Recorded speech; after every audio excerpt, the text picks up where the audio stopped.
ली थी और स्वर्ग पर कब्जा कर लिया था। इस बात से देवता लोग सभी लोग ब्रह्मा जी के पास गए और ब्रह्मा जी से कहा समुद्र मंथन का प्रस्ताव रखा।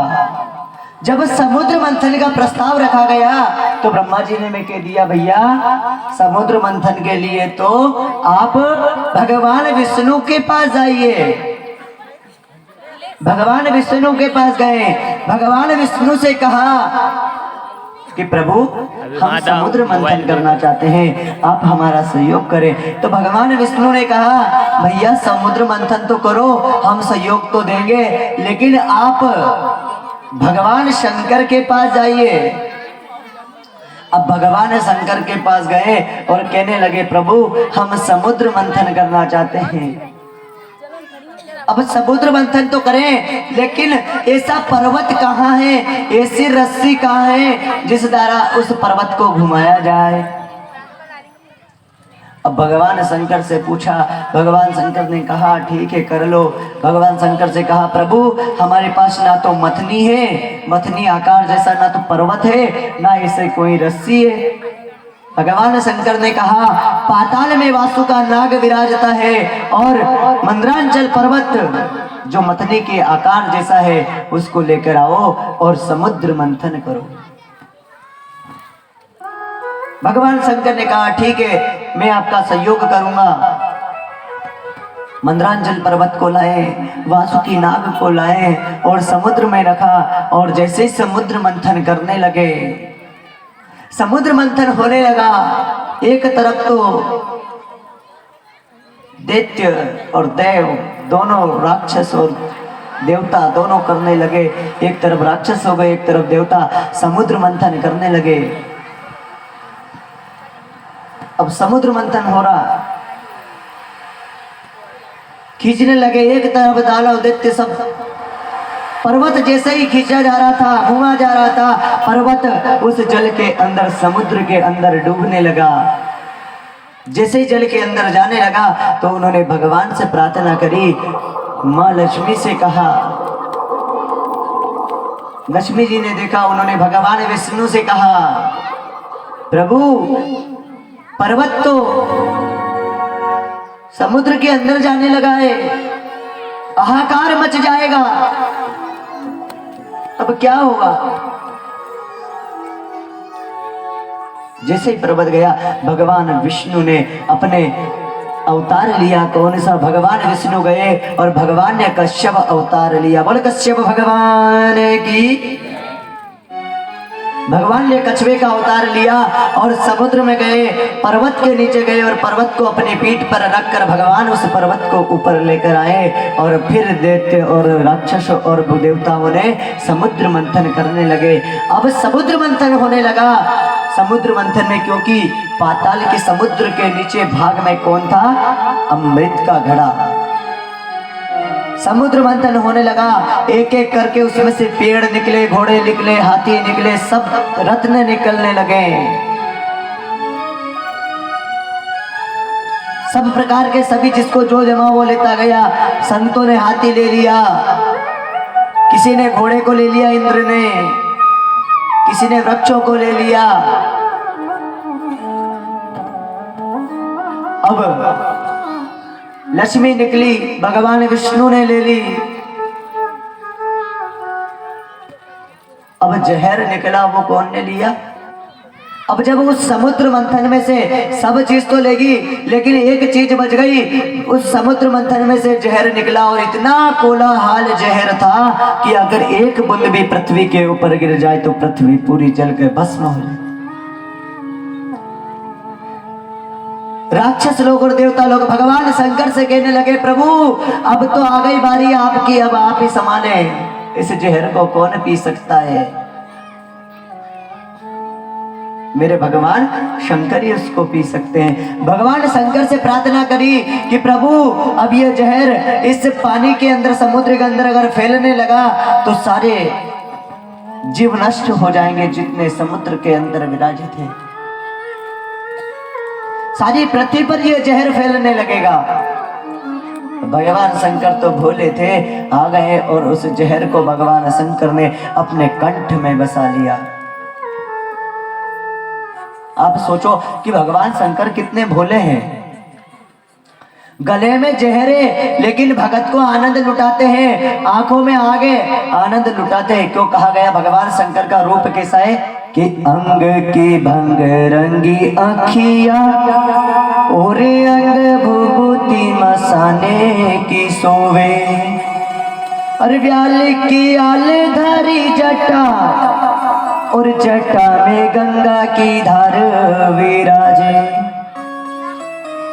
तीनों लोक को छोड़ के बंदे महाकाल रटते हैं, महाकाल रटते।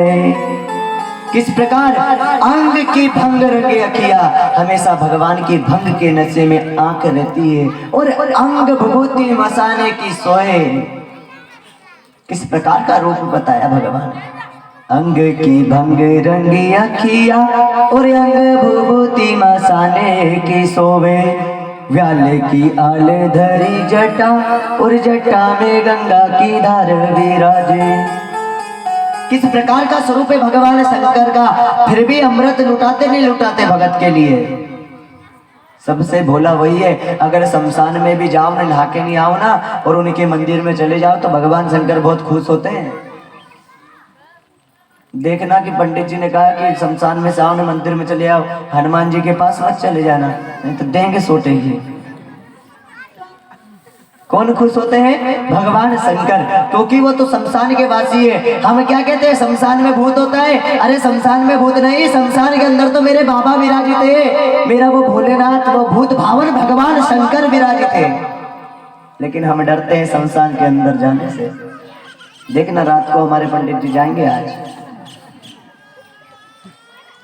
तो भूत भावन भगवान शंकर विराजित है, वहाँ भूत नहीं होता है, वहाँ तो भगवान विराजित होते हैं। मेरे वो बाबा, वह शंकर, वह भूत भावन वहाँ शमशान के अंदर विराजित है। लेकिन हम भूत को समझते हैं। भगवान ने उस जहर को अपने कंठ में समा लिया, जब कंठ में समाया फिर समुद्र मंथन होने लगा, फिर नाना प्रकार की वस्तुएं निकलने लगी, लास्ट में क्या अमृत का प्याला निकला। अब जब ये अमृत का प्याला निकला तो इधर राक्षस लोग और देवता लोग दोनों लड़ने लगे कि अमृत का प्याला तो हम ही लेंगे। जब आपस में लड़ाई होने लगी तो भगवान विष्णु ने कौन सा रूप धारण किया था? धनवंतरी रूप धारण किया था। बोल धनवंतरी भगवान की। भगवान ने धनवंतरी रूप धारण किया।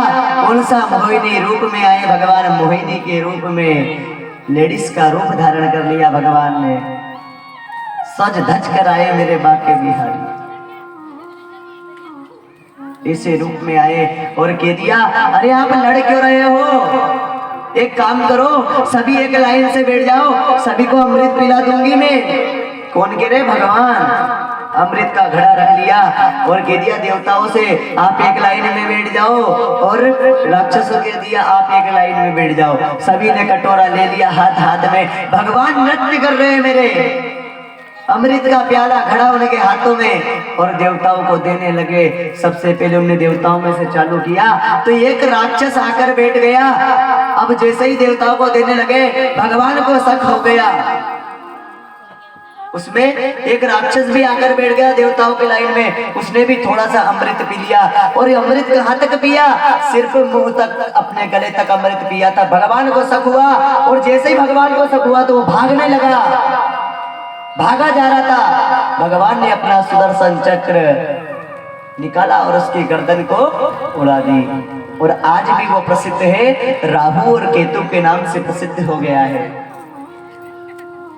आप पे ग्रह चलते हैं ना, राहु केतु, वो वही है, वो राक्षस ही है जो अमृत का प्याला पीकर भग रहा था। तो भगवान ने उसकी गर्दन को काट दी, तो आज से वो राहु केतु के नाम से प्रसिद्ध हो गया। अब राहु केतु के नाम से तो प्रसिद्ध हो गया। अब ग्रह आपके ऊपर आता है, अब इस ग्रह को संभालना हमारे हाथ में है। अब हम उस ग्रह को तो नहीं संभालते हैं। एक बार एक भगत था, अब भगत बैठ गया, कथा में बैठा, व्रत उपास नहीं करे वो बेचारा। घर में रोज 3 टाइम भोजन खाना, दिन भर सोना, पड़े रहना, ये करता था वो। एक दिन क्या हुआ, उसके घर वालों ने कह दिया, अरे भाई तू दिन भर भोजन करता है, एक काम कर तू घर से निकल जा, हमारे घर में कब तक तेरे को आटा लेकर आए, दाल लेकर आए, रोज के रोज तेरे लिए 3 टाइम भोजन करता है। भगा दिया घर से निकला। एक संत की झोपड़ी थी, संत के पास गया, बोले संत महाराज एक बात बताओ, मैं आपके आश्रम में रह सकता हूँ? बोले हाँ भाई तू मेरे आश्रम में रह सकता है, मन चाहे जब तक मेरे आश्रम में रुक सकता है, क्योंकि भक्तों के लिए तो आश्रम बनाया। बोले ठीक है। अब भगत रुक गया। बोले एक बात का प्रश्न मेरे मन में उठ रहा है। बोले क्या बात का मन है? बोले एक बात का ये मन है कि मैं दिन में 3 का भोजन करता हूँ, भोजन कराओगे? बोले हाँ भाई तेरे को 3 टाइम भोजन कराएंगे, तू जितना भोजन करेगा उतना भोजन तुझे खिलाएंगे हम। बोले ठीक है गुरु महाराज। रहने लगा, भगवान के मंदिर वहां रहने लगा आश्रम में। कुछ दिन बीत गए, एक दिन 11 का टाइम आया। अब 11 थी एकादशी। एकादशी का जब टाइम आया तो आश्रम में सब लोग तो उपवास थे, ब्राह्मण लोग व्रत थे उस दिन। अब बेचारा वही एक ही जो 3 टाइम भोजन करे, अब उस दिन भोजन नहीं बना सुबह के समय। तो कहा, बोले संत महाराज आज भोजन नहीं बना? बोले भाई सुन मेरी बात, एकादशी है और एकादशी के दिन हमारे आश्रम में भोजन नहीं बनता है, आज तुझे भूखा रहना पड़ेगा। बोले मेरा बाप भूखा नहीं रहा आज तक, मैं जो तुम्हारे आश्रम में भूखा रहूंगा? मैं घर से इसलिए भक्काया कि तुम्हारे यहाँ 3 टाइम भोजन मिलेगा मुझे। बोले भोजन करना पड़ेगा।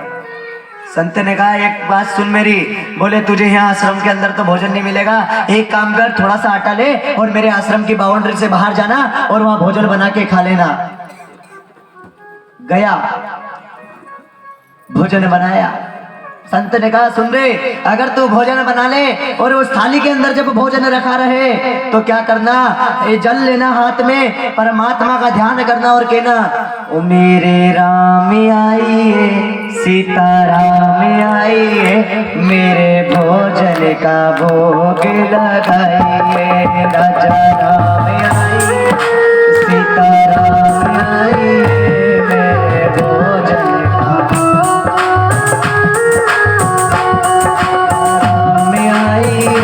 सीताराम आइए, मेरे भोजन का भोग लगाइए।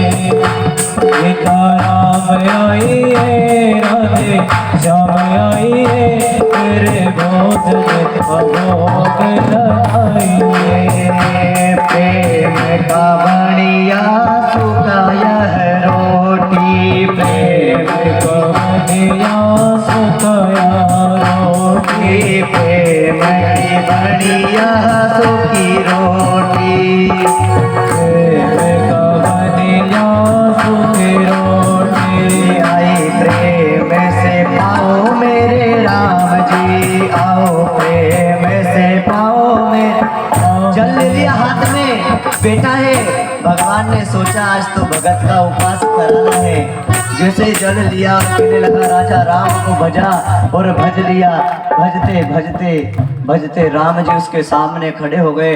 उसकी आंख में एकदम देवता खड़ा हो गया, अरे राम जी आ गए, लगता है सारा भोजन तो ये राम कर लेगा और मैं भूखा का भूखा ही ले जाऊंगा।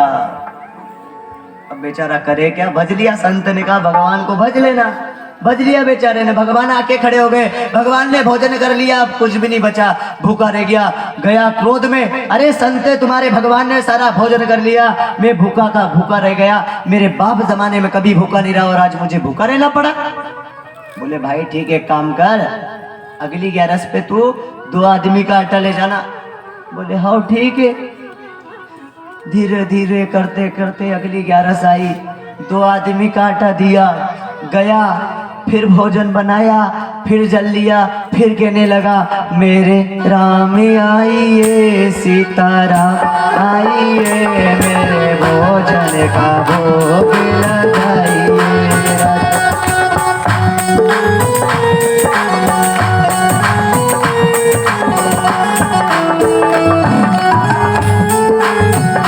राजा राम आइए, सीताराम आइए, मेरे भोजन का भोग लगाइए।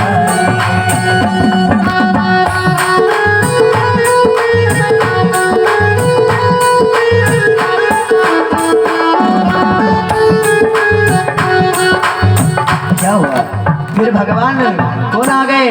साथ में राम जी के सीता आ गई। उसने क्या कहा? मेरे राम आइए, सीता राम आइए। साथ में सीता जी आ गई। भगत देखकर फिर क्रोधित हुआ, अरे आज भी दाल नहीं गलेगी, ये दोनों भोजन कर लेंगे, मेरे लिए तो कुछ भी नहीं बचा। फिर भूखा रहा। फिर भोजन राम सीता ने कर लिया। गया गुरु के पास में, बोले गुरु महाराज आपका भगवान एक तो आया लेकिन साथ में दूसरे को भी ले आया। इसको कम करो भैया, साथ में दूसरे को भी लेकर आ गया। जब भोजन करो, संत के पास गया, संत महाराज आपका भगवान एक नहीं दो आते हैं, एक काम करो अगली 11 पे मुझे 2 आदमी का आटा देना, 3 का देना। 2 ने खा लिया, 3 का देना। इतने में एक संत बैठा था, बोले गुरु महाराज ये झूठ बोलता है, ऐसा लगता है ले जाकर आटा बेच देता होगा दुकान के ऊपर, क्या भगवान आते क्या इसके पास में? बोले हाँ भगवान तुम्हारा आता है गुरु महाराज, मैं 3 दिन हो गए 2 दिन हो गए भूखा का भूखा बैठा हूँ। बोले ठीक है भाई, एक काम कर, इस बार भी तू 3 आदमी का आटा ले जा और बना के खा लेना। बोले हाँ ठीक है। गया भगत, बेचारा भोला भगत तो था, अब क्या करे, घर से भग के आया था, 11 नहीं करता था, दिन भर सोना ही सोना, 3 टाइम भोजन करना। अब आया बैठा, भोजन बना लिया। फिर वही के राजा राम आए, सीता राम आए, लक्ष्मण भैया भी आए। इतने में उनके साथ लक्ष्मण जी आ गए। भगत ने कहा अरे राम जी एक बात बताओ, मैं तुम्हें बुलाता हूँ और साथ में 2-2 को लेके आ जाते हो। अगली बार चलो सीता जी को लाए तो धक गया, अब राम जी इनको भी लेके आए, लक्ष्मण जी को भी। ये कौन है ये धनुषधारी? इतने में लक्ष्मण जी क्रोधित हुए, अरे भैया क्या मुझे भोजन कराने लाए या मेरी बेइज्जती करवाने को लाए? अरे रुको लक्ष्मण, ये भगत आलसी है, ये है ना घर से भग के आया संत के यहाँ पे कि 3 टाइम भोजन करूंगा, दिन रात सोऊंगा, अब इसकी उपास तो करवाना पड़ेगा ना, पड़ेगा 11 सपने को। बोले हाँ ठीक है। लक्ष्मण जी को समझाया, क्रोध शांत करा, भोजन कर लिया तीनों ने। फिर बेचारा मूर्छा का मूर्छा रह गया, आज भी कुछ नहीं मिला, 3-11 हो गई। संत के पास गया, संत से कहने लगा, बोले संत महाराज तुम्हारा भगवान एक को बुलाओ 2 आते, 2 को बुलाओ 3 आते, क्या है भगवान तुम्हारे? बोले भाई एक काम कर, 1 आदमी का और आटा ले जाना बढ़ा के। 4 आदमी का आटा दे दिया। फिर गया, अब 4 आदमी का आटा दिया, फिर बना के उसने भोजन लगाया और वही कहा मेरे राम आइए, सीता राम आइए, लक्ष्मण भैया आइए, मेरे भोजन का भोग लगाइए। तीनों आ गए, तीनों के साथ में। इतने में राम जी हनुमान जी को भी लेकर आ गए। अब हनुमान जी भी वहां है तो भगत क्या कह रहा, अब बंदर को साथ लेकर आ गए और कोई नहीं दिखा तुम्हें।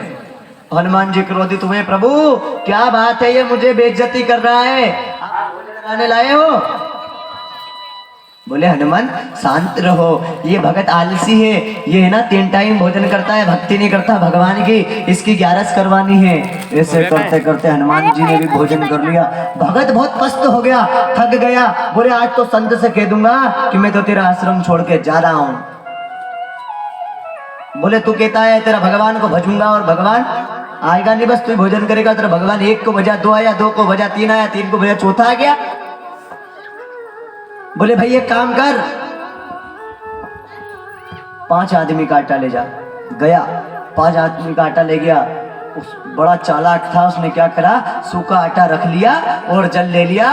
सूखे आटे पे भोजन नहीं बनाया, फिर सूखा आटे की थाली रखने कह दिया, ओ मेरे राम आइए, सीता राम आइए, मेरे भोजन का भोग लगाइए।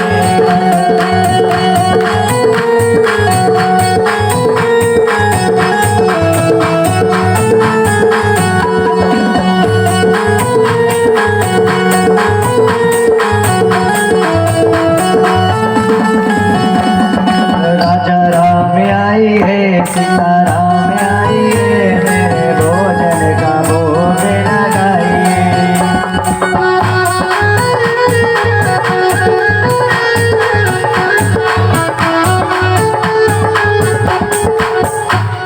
अब देखिए अब जैसे ही रखा तो पूरा भगवान का सिंहासन वहां आ गया, और आया तो वो देख के बड़ा हंसने लगा कि आज तो तुम्हारी दाल नहीं गलेगी भगवान राम सीता, आज तो आप भोजन बना के खिलाओगे मुझे। इतने में राम जी ने कहा, बोले सीते आप तो आटा गूंदो, लक्ष्मण से कहा आप पानी लेके आओ, हनुमान जी से कहा आप लकड़ी लेकर आओ, और बड़े प्रेम से भोजन बनाया। और प्रेम से भोजन बनाकर उन्होंने पंगत में बैठते ना ऐसे बैठ गए, भगत भी बैठा, गुरु लोग आए। गुरु ने सोचा कि आज इसको देखते हैं ये क्या करता, आटा बेचता है कि नहीं बेचता है। गुरु पेड़ के पीछे खड़े हुए थे, देख रहे थे, और वो कह रहा है राम जी आप ले लो थोड़ी सी बाटी, लक्ष्मण जी से कह रहा आप ले लो।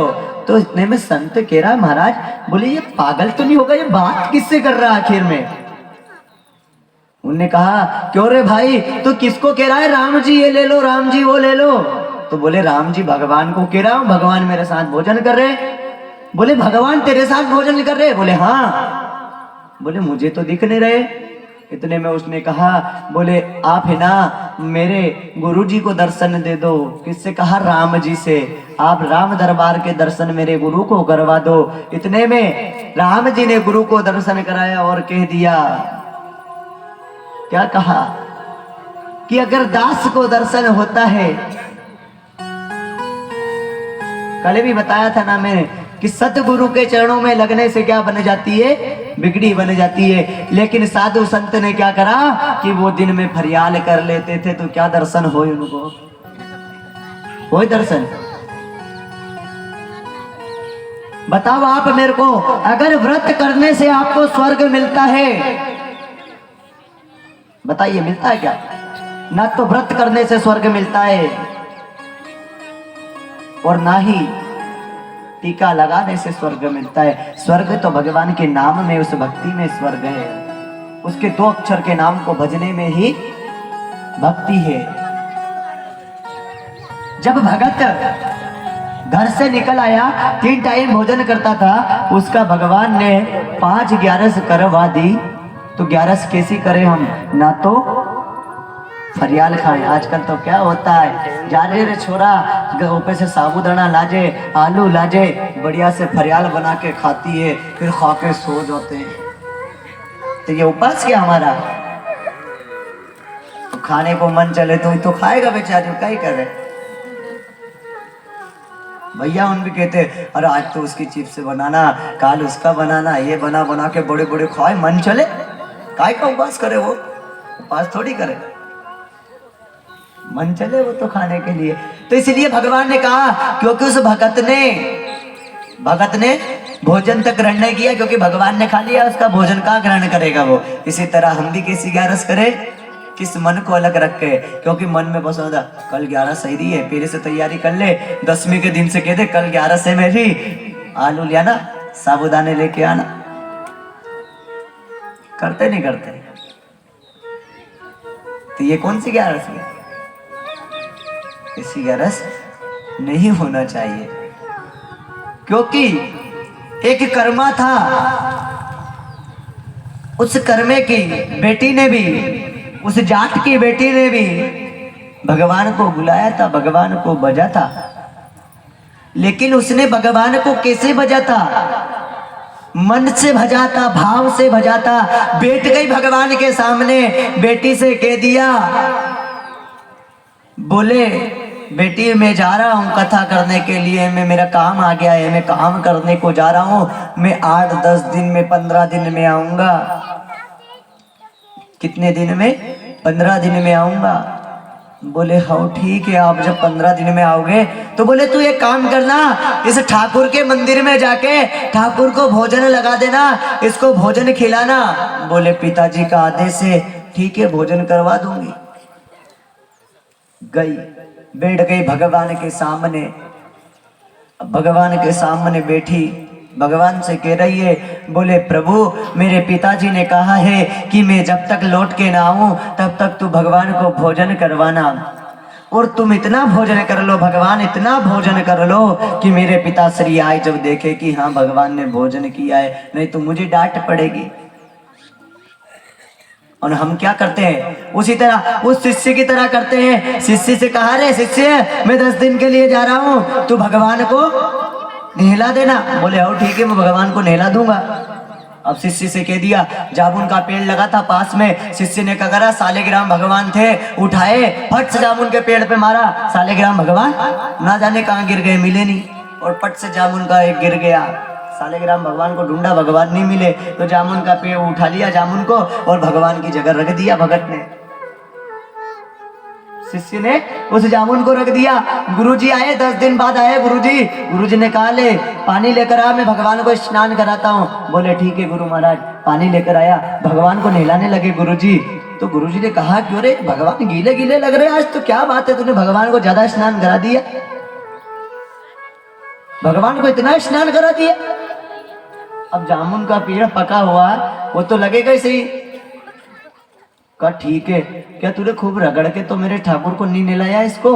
बोले हाँ गुरुजी, मैंने बहुत अच्छे से सेवा करी है, आप तो चले गए थे, भगवान को इतना स्नान कराया कि भगवान मगन हो गए, देखो गदगद हो रहे हैं। गुरुजी ने हाथ में लिए जामुन का पेड़, गदगद हो रहा था।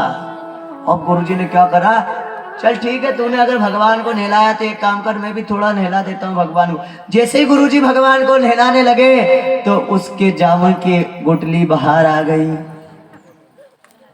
अब जामुन की गुठली बाहर आई तो कहने लगे, अरे मूर्ख, मुझे बुद्धू बनाता है, तूने भगवान को तो कहीं और रख दिया और यहाँ जामुन रख दिया, तेरे जैसा शिष्य नहीं बन सकता, तू कभी शिष्य नहीं बन सकता, कभी किसी का गुरु शिष्य नहीं बनेगा, तू यहाँ से बाहर ही निकल। शिष्य चल दिया, आंख में आंसू लेकर गया और परमात्मा से कहने लगा, रे प्रभु मुझे तू मेरे गुरु को दर्शन दे दे, वो सालिग्राम भगवान तो नहीं मिल रहा, अब क्या करूं मैं, मुझे भूख लगी थी तो मैंने जामुन के पेड़ को मार दिया, अब क्या करूं, नहीं मिले तो जामुन का पेड़ रख दिया। शिष्य को दर्शन दिए परमात्मा ने, और जैसे शिष्य को दर्शन दिए, शिष्य के सामने खड़े हो गए तो क्या कह रहा, आप मुझे दर्शन दे रहे हो ठाकुर, वैसे मेरे गुरु को दर्शन दे दो आप, तो उनको तसल्ली होगी। गुरु के पास भगवान गए और भगवान ने दर्शन दे दिया, तो गुरु ने कह दिया, तेरा जैसा शिष्य ही बन सकता है।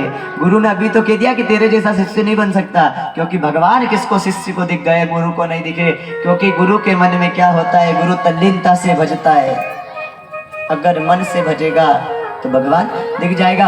उस कर्मा की बेटी ने, वह उस जाट की बेटी ने खिचड़ा बनाकर ले गई, खिचड़ा बनाकर गई, भगवान के मंदिर में बैठ गई, कहने लगी, प्रभु आज तो भोजन करना पड़ेगा ठाकुर, क्योंकि मेरा बापू गांव गया है, ना जाने कब आएगा, और तू कब तक भूखा रहेगा रे ठाकुर, तुझे अब तो भोजन करना पड़ेगा। बैठ गई, पर्दा लगा दिया, आंख में से आंसू आ रहा है, ठाकुर भोजन कर ले रे।